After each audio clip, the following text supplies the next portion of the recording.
वृक्षाचेही पान, हाले ज्याची सत्ता,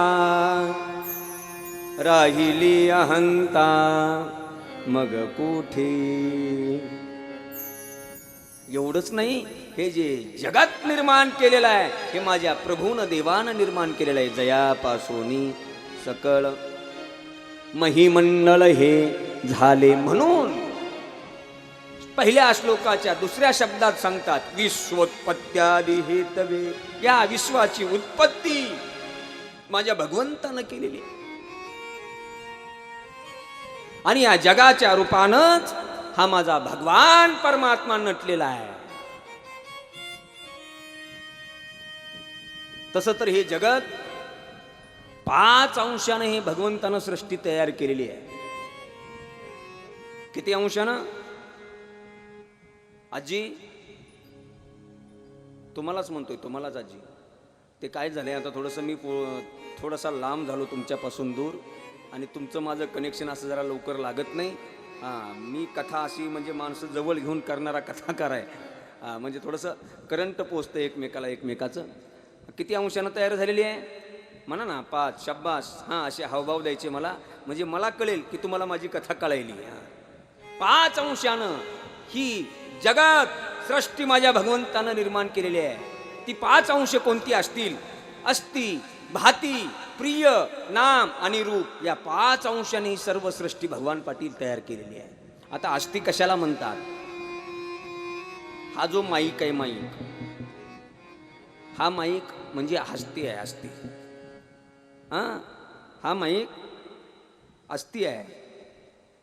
दुसरा अंश आहे भाती, म्हणजे हा असणारा माईक इथे मंडपात बसलेल्या सर्वांना दिसतोय, म्हणजे हा भाती आहे.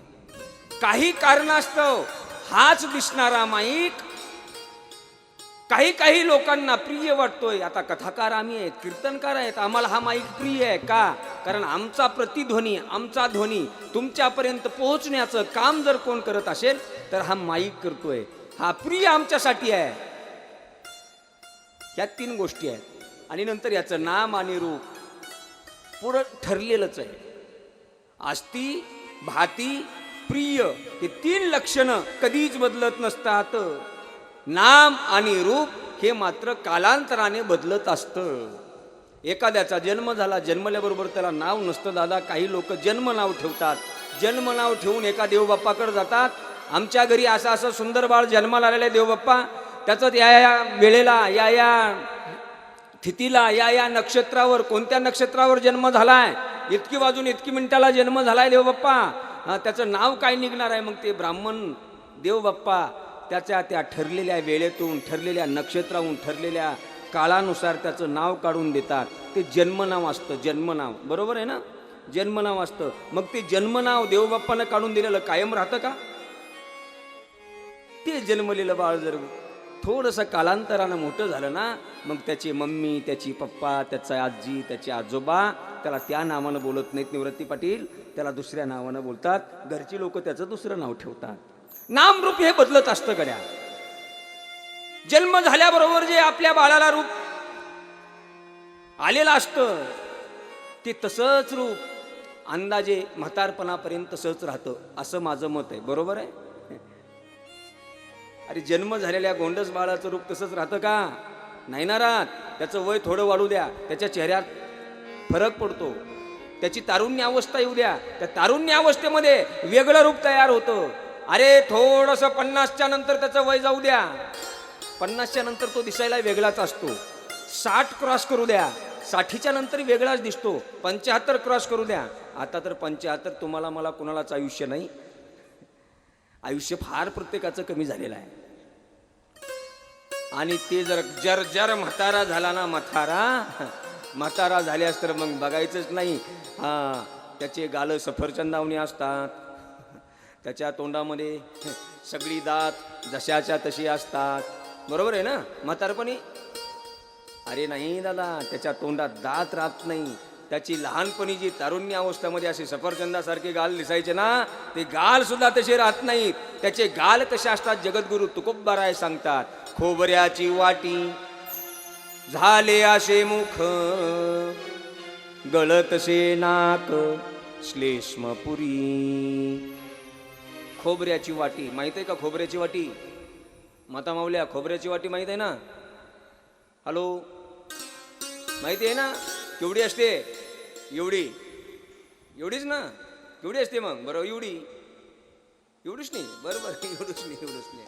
हा, एवढीच असते, एवढीच. खोबऱ्याच्या वाटीसारखं त्याचं मुख होतं दादा. माझं सांगण्याचं 5 अंशाने सृष्टी तयार होते. नाम आणि रूप हे बदलत असतं. ही जी सृष्टी ज्या भगवंतानं, ज्या देवानं तयार केलेली आहे, मग महाराज म्हणतात विश्वाची उत्पत्ती ज्याने केलेली आहे त्याला माझा नमस्कार आहे. श्रीकृष्णाय वयम नमः. काही लोक शंका आणखी घेतील, महाराज या देवाला नमस्कार केल्यानंतर काय होतं हो? तर या श्लोकाच्या उत्तरार्धामध्ये सांगतात तापत्रय विनाशाय. तापत्रय, ताप, त्रय म्हणजे 3. या जगतामध्ये 3 प्रकारचे ताप आहेत. सर्वांनी लक्ष देऊन ऐका. 3 प्रकारचे ताप आहेत. आणि या जगतातली सगळी दुःख भगवान पाटील, सगळी दुःख जे येतात ही 3 तापाच्या माध्यमातूनच प्रत्येकाला त्रास देतात. आता 3 ताप कोणते आहेत? एक आध्यात्मिक ताप आहे, दुसरा आधिदैविक ताप आहे आणि तिसरा आदि भौतिक ताप आहे. आध्यात्मिक ताप कशाला म्हणतात?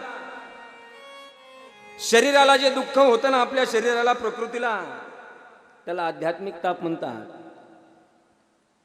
मग ते शरीराचे सुद्धा शास्त्रांनी 2 प्रकार सांगितलेले आहेत. एक स्थूल शरीर आहे आणि दुसरं सूक्ष्म शरीर आहे. दोन्ही शरीराला दुःख हे होतच असतं दादा. शरीराला दुःख अनेक प्रकारच्या व्याधींनी सुद्धा होऊ शकतं. माणसाच्या मागं काही काही व्याधी लागतात बघा. काही काही माणसं तर इतके दिसायला चांगले असतात, सगळे चांगलं असतं, पण चांगले टणटणीत असून सुद्धा बीपीनं शुगरनं माणसं घाळ करून टाकली घाया.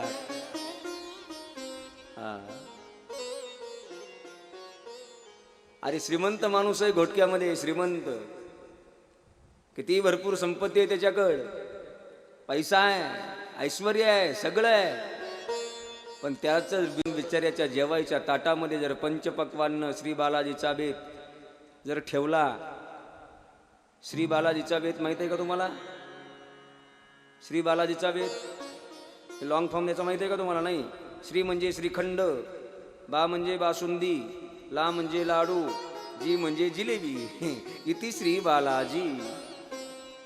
याच्यातला एकाही पदार्थाला जो कोणी हातच लावू शकत नाही त्याला जर म्हणलं ना, खाना दादा, श्रीखंड फार छान आहे, बासुंदी पण फार चांगल्या ताज्या दुधाची, सकाळीच दूध काढलं बघा आम्ही गाईचं म्हशीचं, त्याच्यापासून तयार केलेली बासुंदी आहे, थोडीशी 1 वाटी खाई एक. ते म्हणला मी जर 1 चमचाही बासुंदी खाली तर मी इथेच चक्कर येऊन पडतो, कारण इतकी मला जास्त शुगर झालेली आहे. हे जे शरीराला सगळ्या काही सुखसुविधा असून शरीर त्याचा उपभोग घेऊ शकत नाही, त्या अर्थी त्या शरीराच्या मागे लागलेली व्याधी याला आध्यात्मिक ताप म्हणतात. विज्ञानानं बऱ्याचशा रोगावर औषध काढलंय, पण काही काही अशी रोग आहेत दादा, आणखी त्या रोगावर औषध सुद्धा निघालं नाही. शरीराला जे जी दुःख होतात त्याला शास्त्रामध्ये आध्यात्मिक ताप म्हणतात. मग तुम्हाला जर वाटत असेल ना दादा आपलं शरीर निरोगी राहावं, आपल्या शरीराला रोगराई कोणती जडू नये, तर मग त्याच्यासाठी एक काम करा. श्रीकृष्णाय वयम नमः. माझ्या भगवान परमात्म्याला नमस्कार करा. श्रीमद भागवत ग्रंथाचं दर्शन घ्या. तुम्ही जर ग्रंथाचं दर्शन घेतलं, कालच मी तुम्हाला सांगितलं ग्रंथ म्हणून दर्शन घेऊ नका, साक्षात भगवान श्रीकृष्ण कन्हैयाची मूर्ती आहे असा भाव अंतकरणामध्ये तयार करा. आणि ग्रंथाचं जर दर्शन घेतलं, आध्यात्मिक नावाचा ताप तुम्हाला त्रास देऊ शकणार नाही. दुसरा ताप सांगितलेला आहे आदिभौतिक ताप. आता हा ताप कशाला म्हणायचं? आपल्याकडे पाटील भरपूर संपत्ती आहे, पैसा आहे, सगळं ऐश्वर्य आहे, आणि त्या ऐश्वर्याला आपण जर संध्याकाळी आपल्या तिजोरीमध्ये सोनं ठेवलं, सोनं प्रत्येकाच्या घरात असावं, असावं, प्रत्येकाच्याच घरात सोनं असावं. सोनं ठेवलं ना, सोनं, आणि रात्रीच्या 12 वाजता चोरं यावेत आणि आपली तिजोरी फोडावी दादा, आणि तिजोरीतला आपल्या जीवनातला अमूल्य कष्ट करून कमवलेला पैसा त्या तिजोरीत असावा. अमूल्य कष्ट करून कमवलेला आपल्या सौभाग्यवतीला केलेले सोन्याचे अलंकार त्या तिजोरीत असावेत. नवे नवे आपल्या बाळाचे सुद्धा अलंकार त्या तिजोरीत असावे. आयुष्यभराची पुंजी त्या तिजोरीमध्ये साठवून ठेवलेली असावी. आणि रात्रीच्या 12 वाजता चोरांनी आपल्या घरावर दरोडा टाकावा आणि सगळं आयुष्यातलं कमवलेलं धन त्या चोरांनी डाका टाकून घेऊन जावं. त्या माणसाला किती दुःख होत असेल हो दादा. मग हे दुःख जे आहे ना, हे दुसरं तिसरं काहीच नाही, याला आदिभौतिक ताप म्हणतात. एखाद्या वेळेस आपण प्रवास करतोय, प्रवास करता करता जर हिंस्र प्राणी आले आणि हिंस्र प्राण्याने आपल्यावर हल्ला केला आणि त्याच्यामध्ये जर आपण जखमी झालो ना, त्याला आदिभौतिक ताप म्हणतात. इतर जीवापासून आपल्या शरीराला होणारी पीडा याला आदिभौतिक ताप म्हणतात.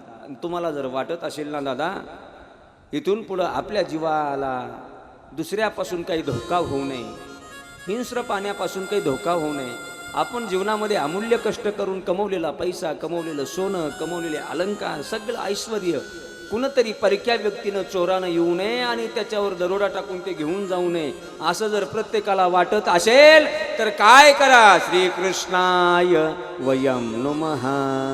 माझ्या कृष्ण कन्हैयाला श्रीमद भागवत ग्रंथाचं दर्शन घ्या, नमस्कार करा. तुम्हाला आदिभौतिक नावाचा ताप त्रास देणार नाही. तो ताप कसा आहे, ज्ञानोबराय ज्ञानेश्वरीमध्ये फार सुंदर चिंतन करता. भूती उपद्रव दिधला ताडिला अथवा निस्तेजिला, तेने चित्ती दाहो झाला, आधी भौतिक बोलिला तो ताप. हा दुसरा ताप आहे. आणि आता तिसरा ताप आधिदैविक. आधिदैविक ताप कधी आपल्याला दुःख देतो, लक्ष देऊन ऐका. ज्या वेळेस हिंदू वैदिक धर्मामध्ये सर्वजण आपण हिंदू म्हणून जन्माला आलेलो आहोत दादा. आपला धर्म कोणता असेल, मुळात कोणता धर्म आहे आपला, बोला राव, कोणता आहे, जोरात सांगा मला. आपला धर्म कोणता आहे? हिंदू. हिंदू हिंदू हा आपला धर्म आहे. हिंदू आहेत सगळे, आपण सगळे हिंदू आहेत. हे डोक्यात ठेवून आपल्याला वागायचं आहे, आपण हिंदू आहे. आणि हिंदू वैदिक धर्मामध्ये काही देवादिकांची व्रत वैकल्ये सांगितलेली आहे. ही आपण प्रत्येक हिंदूंना केली पाहिजे. आता उद्या येणारा दसऱ्याचा सण, हे व्रत वैकल्य आहे. 5 पर्व हिंदू वैदिक धर्मामध्ये सांगितलेले आहेत. ती व्रत आपण केली पाहिजे. कोणकोणते सांगतो? पर्व विशेष भागवत धर्मी, नरसिंह जयंती, रामनवमी, वामन जयंती, जन्माष्टमी, उत्तमोत्तम शिवरात्री, ही 5 व्रत आहेत. नरसिंह जयंती हे व्रत आहे, हे आपण केलं पाहिजे. रामनवमी हे व्रत आहे, हे आपण केलं पाहिजे. वामन जयंती हे व्रत आहे, हे व्रत आपण केलं पाहिजे. कृष्ण जन्माष्टमी श्रावण महिन्यामध्ये असते, पहा, काल परवा झाला श्रावण महिना, हे व्रत आहे आपल्यासाठी, हे आपण केलं पाहिजे. आणि उत्तम शिवरात्री, शिवरात्री हे व्रत आहे, हे आपण केलंच पाहिजे. पण काही लोक इतक्या कथा ऐकतात आणि याच दिवशी 3 वेळा दाबून भोजन करतात. मग अशा लोकांना आधिदैविक तापाच्या दुःखाला सामोरं जावं लागतं. आपण एखाद्या उंच कुळामध्ये जन्माला आलोय दादा, त्या कुळाचा, प्रत्येक कुळाला कुळाचार घालून दिलेला आहे. प्रत्येक कुळाला आचार आहे. त्या आचाराप्रमाणे आपलं वागणं असलं पाहिजे. कुळाचार सोडून जर माणूस वागला ना, त्याला आधिदैविक दुःख देतं. मग हे दुःख जर तुमच्याकडून कळत न कळत एखादं व्रत झालं नसेल, एखाद्या वेळेस आपल्या आचारा विचारानं आपलं वागणं नसेल, आणि त्या आदिदैविक तापाचं दुःख जर आपल्या पाठीमागं लागलं आणि ते जर लागू नये असं जर वाटत असेल दादा, तर ही सगळ्या गोष्टीची होळी, सगळ्या दुःखांची होळी श्रीमद भागवत कथेच्या अनुष्ठानानं होते. इतकी श्रीमद भागवत कथा दिव्य अशी पवित्र कथा आहे. एवढंच नाही, आदिदैविक ताप दुसरा सांगतो. पाऊस काळ यावर्षी भरपूर आहे. पाऊस काळ विनाकारण होत नाही. ते आदिदैविकच आहे. नको नको नको म्हणजे स्तर जर पाऊस पडत असेल तर समजून जा ही आदिदैविक ताप आहे गड्या. दैवी अतिवृष्टी का ना वृष्टी. ज्ञानोबा फार सुंदर चिंतन करतात पहा. राजिके लुटीला घाल कष्टी, आगीने जाळीतानावरी संकटी तो आदिदैविक ताप बोलीजे. एखाद्या वेळेस आपलं घर आहे, सर्व वस्तूंनी घर गच्च भरलेलं आहे, धान्यानं घर गच्च भरलेलं आहे, आणि अचानक आपल्या घराला आग लागते. आग बघा, ती काही जाणीवपूर्वक कुणी लावलेली नसू द्या. आपल्या घरातलं एखादं लाईटिंगचं वायर जर त्याचं जागेवर कुठं जर कट पॉईंट झाला, शार्ट कट झालं तर आग लागते घराला. मग त्यावेळेस जो आपल्याला दुःख होतं ना, त्या दुःखाला आदिदैविक ताप म्हणतात. मग तुम्हाला तुमच्या जीवनात आध्यात्मिक तापाचं दुःख होऊ नये असं वाटत असेल, आधी भौतिक तापाचं दुःख होऊ नये असं वाटत असेल, आधी दैविक तापाचं दुःख होऊ नये असं वाटत असेल, तर काहीच करू नका. माझ्या भगवान कृष्ण कन्हैयाला नुसतं वंदन आणि नमस्कार करा. श्रीकृष्णाय वयं नमः. भगवंताचं तटस्थ लक्षण श्रीमद भागवताच्या पहिल्या श्लोकामध्ये सांगितले आहे. त्याला जर नमस्कार केला ना आपण, नमस्कार काय करतो तो माझा भगवान परमात्मा.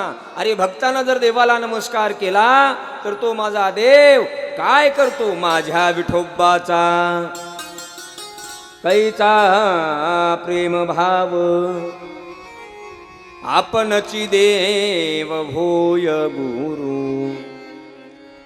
मग तोच गुरु होतो आणि तोच देव होतो आणि भक्तांना खांद्यावर घेऊन माझा भगवान परमात्मा नाचतो. इतकं देव तुमची कामं करतो. म्हणून माझ्या भगवान कृष्ण कन्हैयाला नमस्कार करा.